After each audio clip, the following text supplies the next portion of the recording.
Hey folks, welcome back to another Beaten 42 episode. How are you, Beef? Good, buddy. How are you? Yeah, good mate.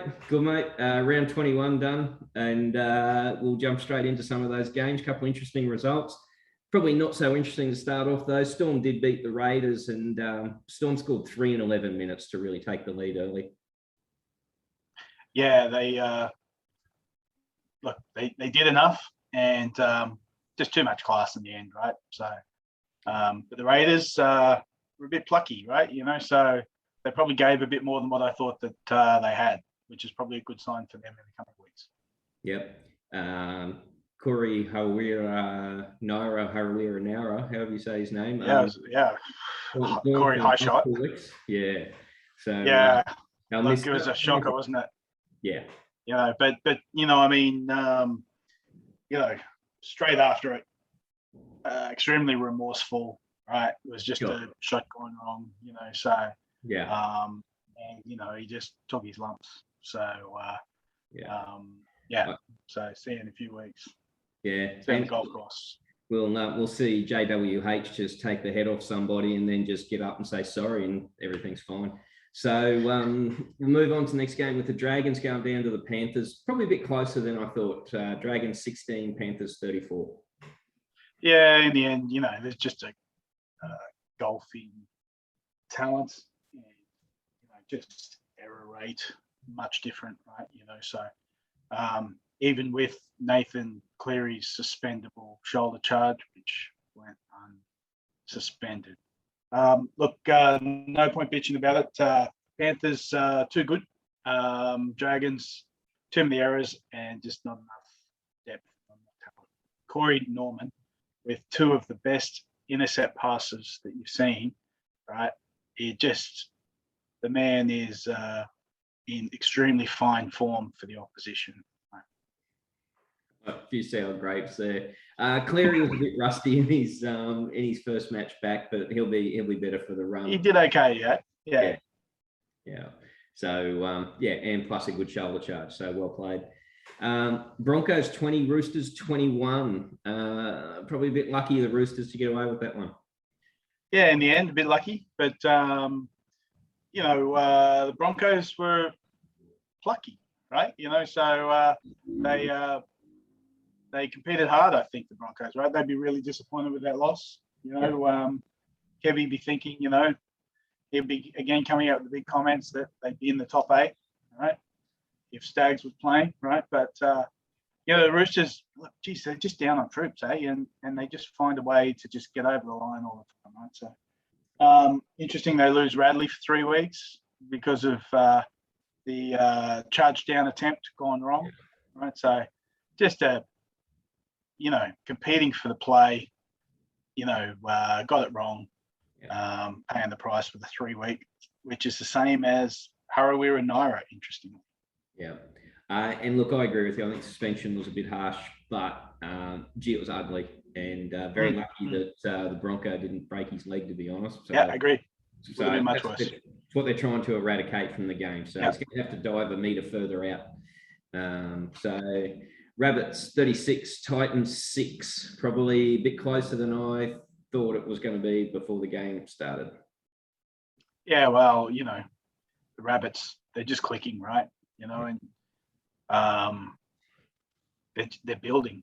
So, after the game, I thought it was interesting watching Walker and Reynolds talk. And then, it was just like there was no excitement about them winning that game.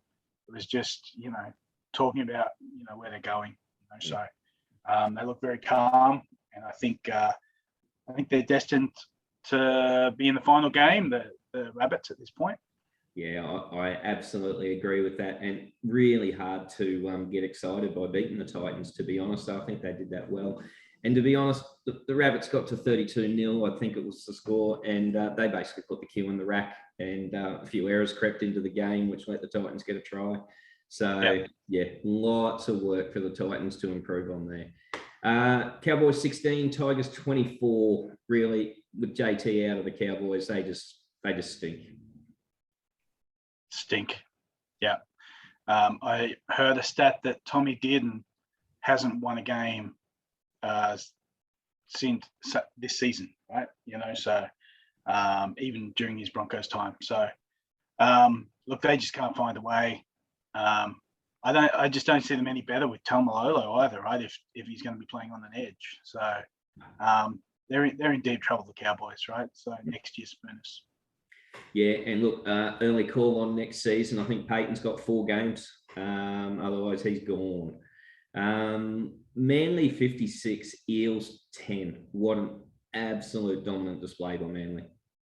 Yeah, well, I backed the Eels last week, so shows what I know. Did not see that coming at all. They just got absolutely pumped, right? And they just looked like they had no answers and no idea what to do, right? So realistically, Parramatta haven't got that much more to come back in. Right? Regan, Campbell-Gillard, then is there anyone else, right? Realistically, who's going to come in?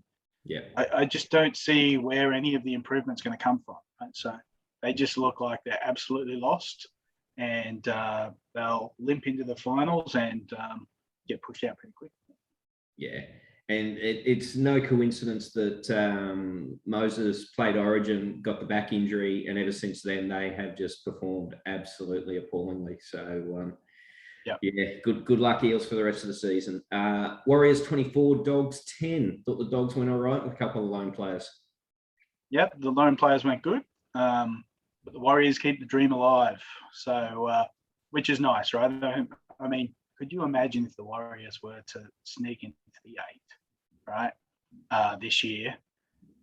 Again, away from home. RTS leaves, a month ago, and everyone goes, yeah, that's a bit weak, leaving because the season's over, and they've just continued to win, right? So, they're a good news story, right? So I kind of wish them well and hope that they continue the winning streak.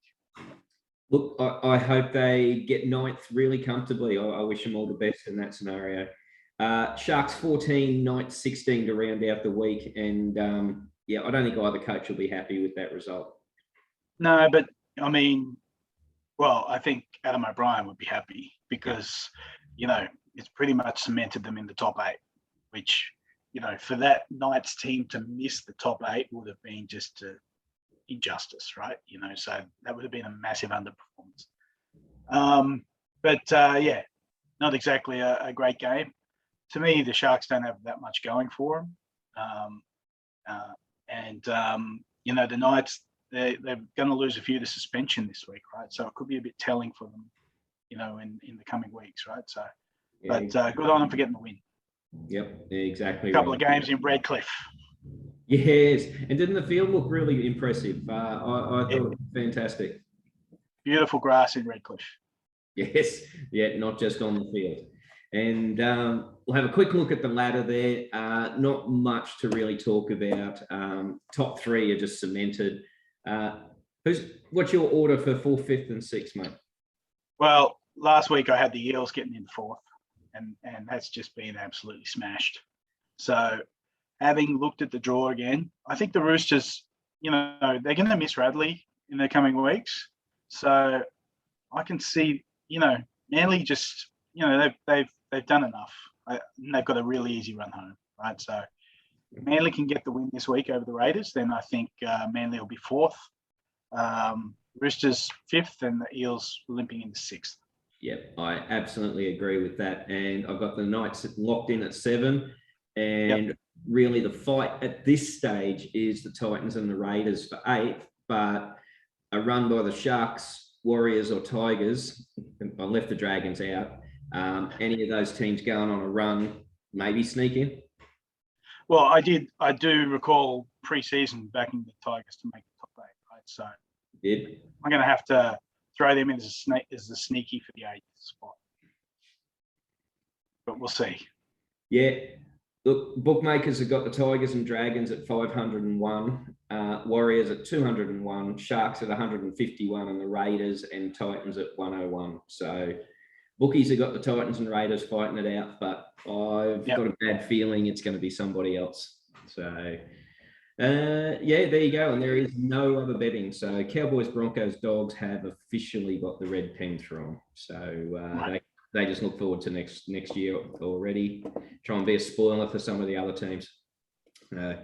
All right then, buddy. Well, we'll wrap it up there, and we'll talk soon, get into round 22. No problems. All right, boys. Enjoy your footy. Talk to you next week.